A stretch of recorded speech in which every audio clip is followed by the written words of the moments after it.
صل علی محمد وآل محمد وعجل فرج۔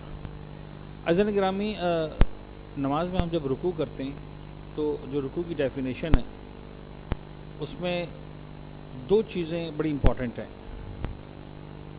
پہلی چیز یہ ہے کہ رکوع کے معنی ہے جھکنا، اور نمبر دو اتنا جھکنا کہ دونوں ہاتھوں کی ہتھیلیاں گھٹنوں تک پہنچ سکیں۔ یہ دونوں چیزیں جب جمع ہوتی ہیں تو رکوع مکمل ہوتا ہے۔ اچھا، جھکنا کے اندر ایک بہت ہی اہم نقطہ چھپا ہوا ہے، اور وہ یہ کہ یہ جو اصل میں قیام متصل و رکوع کے نام سے ایک چیز ہمارے پاس آتی ہے، وہ ایکچولی اس رکوع کی ڈیفینیشن سے آتی ہے۔ رکوع کا مطلب ہے جھکنا، تو جھکنے کا عمل ہوگا ہی اس وقت جب آپ کھڑے ہوئے ہوں گے۔ آپ کھڑے ہوئے ہیں اور آپ جھکے، تو اگر آپ کھڑے ہوئے نہیں ہیں، مثلا بیٹھے ہوئے ہیں آپ، اور بیٹھے بیٹھے آپ اسی حالت میں آ گئے تو آپ جھکے نہیں ہیں، آپ جھکے ہوئے ہیں۔ جھکنے کے لیے آپ کو کھڑا ہونا ضروری ہے۔ تو اگر آپ فرض کریں کسی وجہ سے بیٹھے ہوئے ہیں،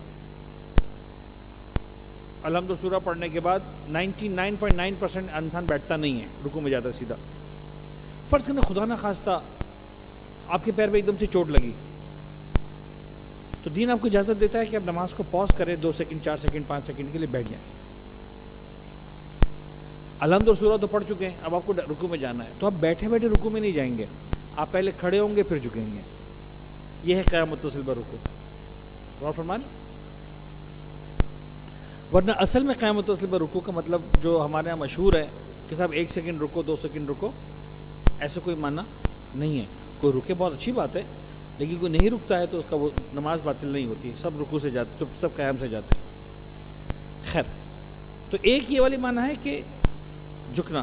نمبر 2 اتنا جھکنا کہ ہاتھ گھٹنوں تک پہنچ سکیں، یعنی ہاتھوں کو گھٹنے پہ رکھنا رکوع نہیں ہے۔ لہذا اگر آپ مثال کے طور پر گھٹنے سے اوپر رکھتے ہیں اپنے ہاتھ، کوئی مسئلہ نہیں۔ آپ کے ہاتھ لمبے ہیں، گھٹنے سے الٹا نیچے جاتے ہیں، کوئی مسئلہ نہیں۔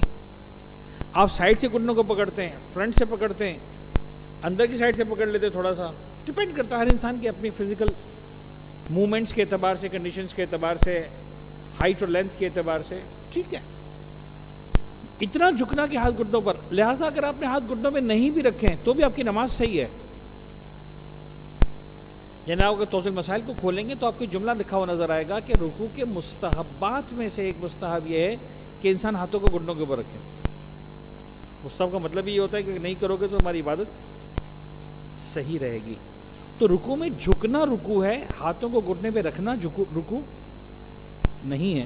یہ اور بات ہے، ثواب اسی میں ہے، لہٰذا اور کنوینئنٹ بھی انسان کے لیے وہی ہے، لہٰذا انسان اپنے ہاتھ گھٹنوں پہ رکھتا ہے تو اس کو کیا سپورٹ ملتا ہے۔